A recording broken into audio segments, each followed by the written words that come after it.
तर नमस्कार शेतकरी बांधवांनो, आणि सध्या ऑस्ट्रेलियन रेड नेपर ग्रास याचा प्लॉट बघू शकता।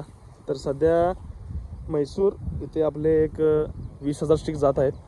तर सध्या स्टॉक पण बघू शकता, आणि माझा स्टॉक बघू शकता कमीत कमी 10 ते 12 फुटाचा गेलेला माझा ऑस्ट्रेलियन रेड नेपर ग्रासचा प्लॉट आहे। सध्या स्टिकसाठी जात आहे। तर आम्ही काही अशा पद्धतीने काढत आहोत।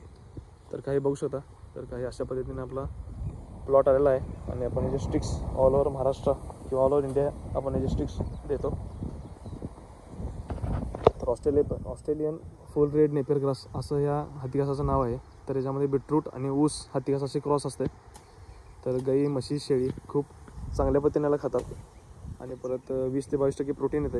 आणि तुमच्यापर्यंत हे मी एस टी बस पार्सल किंवा DTDC courier service, railway parcel, travels कशा पद्धतीने तुम्हाला तुमच्याकडे सोय असेल त्या पद्धतीने मी तुम्हाला हे ग्रास पाठवू शकतो।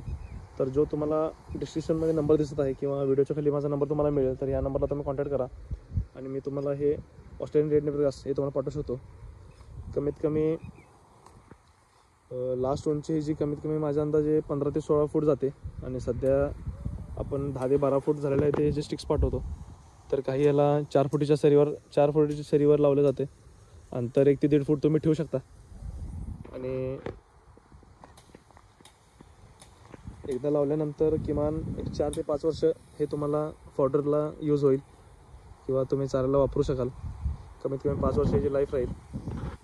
3 फूट एकदा पहिली कापणी साधारण 2 ते 3 महिन्यात पहिली कापणी येईल। त्यानंतर प्रत्येक महिन्याला तुम्ही याची कटिंग घेऊ शकाल।